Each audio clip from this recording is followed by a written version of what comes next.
Remember when everybody swore Amazon was toast after the dot-com crash? Well, that same "it's over" energy is swirling around XRP, and that's exactly why I'm paying attention. So here's the deal. Tonight we're going to be talking about a one-time online bookstore and how it clawed its way back from a 95% wipeout to become a trillion-dollar beast, and why XRP's rollercoaster ride feels like deja vu for anyone who's watched Jeff Bezos buckle his seatbelt back in 2001. So stick around, because by the end of this story you might never look at a dip or a headline screaming crypto is dead the same way again. Okay, quick rewind for some context. Between last November and mid-January, XRP looked unstoppable, up 578%, straight from 50 cents to a jaw-dropping $3.39. 7-year high, champagne emoji, we are so back, right? Tweets absolutely everywhere. Then February hit like a surprise rainstorm at a picnic. The whole crypto market sneezed and XRP gave back, about a third of those gains in just a few ugly weeks.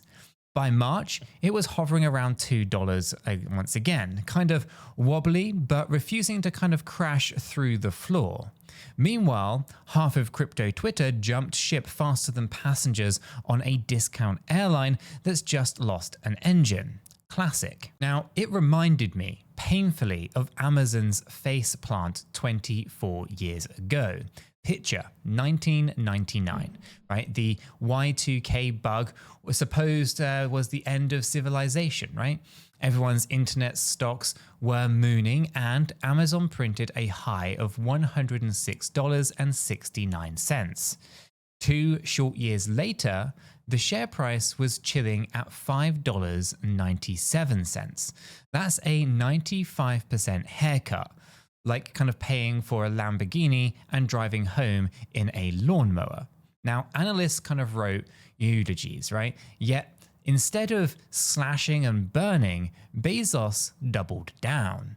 Now, he built warehouses. He kind of tinkered with the then weird little side project called AWS and basically said, we're not dying, we're rehearsing. Fast forward to today, and that $5.97 bottom is up more than 67,000%. Yeah, that's 6 zeros there. Now, enough to kind of make your calculator sweat. Now, zoom back to XRP, December 2020. The SEC drops a hammer, right?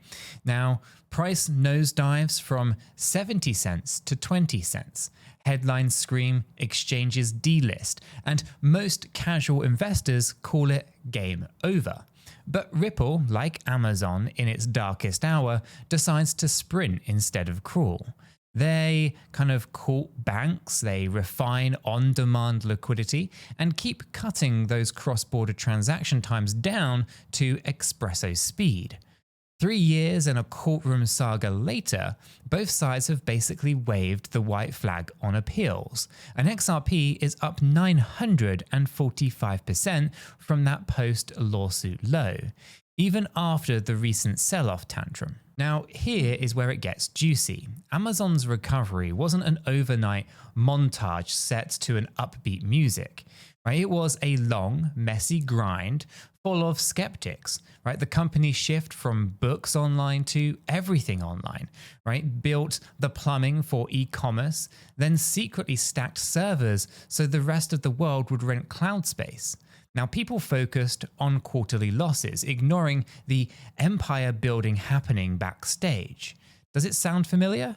Well, XRP's critics, they fixate on the charts, forgetting that RippleNet's rails are now zipping money for banks in places like Japan, Brazil, and the UAE. Shout out to my Dubai night owls. Now, that network effect, doesn't show up on CoinMarketCap, but it's as real as the Wi-Fi that you're using to watch this video. So let's talk numbers, because numbers don't gossip, right? They just sit there and quietly kind of wreck arguments. Now XRP sprinted 578% in less than 2 months. It fell 32% and still refused to break the $2 level. Amazon? Well, they blew up 95%, then crawled sideways for almost a decade before the rocket truly ignited. Investors who bailed in 2001 missed a 670 bagger. Now, investors who bailed on a kind of fundamentally improving asset just because the chart got a few hiccups kind of risk repeating history. But there's a problem. Right? The thing that most people feel deep in their kind of stomach right now, regulation. Right? Nobody enjoys waking up to a fresh batch of 3-letter agencies arguing about whether your favorite coin is a security, a commodity, or a goddamn Pokemon card. Right? That uncertainty is like sand in the gears of mass adoption. Just hearing court date makes traders reach for the sell button faster than grandma's kind of hit reply all. And let's be real, right? XRP's brand still carries scar tissue from 2020. One negative headline and nerves snap. And here's the kicker though. Regulation, as awful as it feels, tends to be temporary. Now, Amazon was kind of dragged over hot coals for endless losses and crazy spending. Netflix was mocked for mailing DVDs.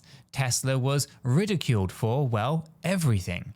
Now, in each case, clarity eventually arrived, and the companies that kept building during the noise sprinted the moment the fog lifted.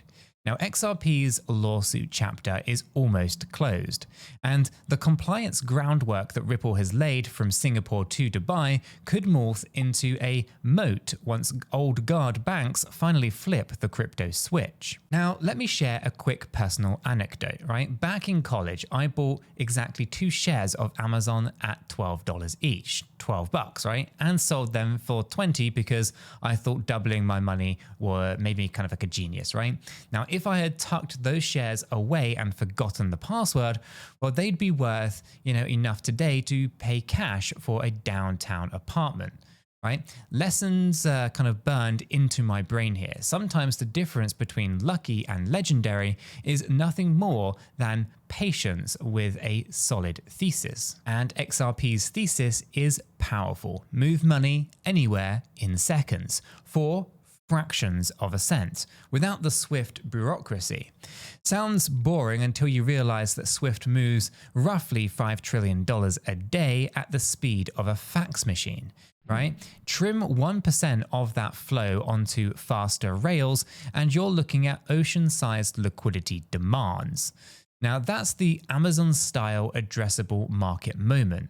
The same way that Bezos, saw books as his kind of beachhead, to kind of selling literally everything.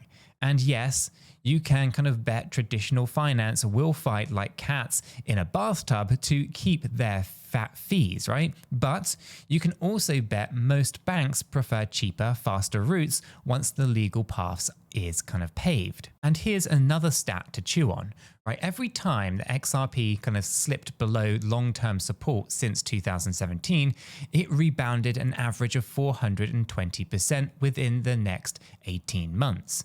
Now, no guarantees that it repeats, but data kind of beats doom scrolling, right? Now, speaking of numbers, if you need kind of up-to-date minute charts, hop into our free crypto Discord, right? There's a link in the description down below.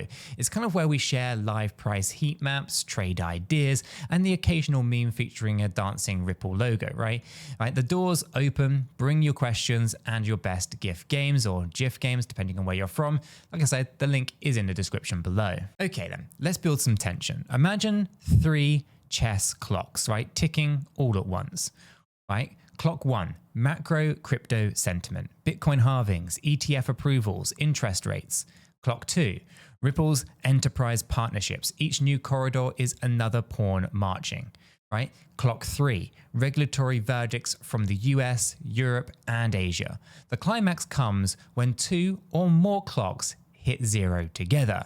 Right, picture a day when the judge stamps case closed, a major US bank adopts RippleNet, and Bitcoin decides its full bull run o'clock. Now that convergence is the kind of spark that turns Amazon's quiet 2010s grind into an explosive 2015-2020 charge. And there's also a psychological twist. Human brains weigh losses about twice as heavily as gains.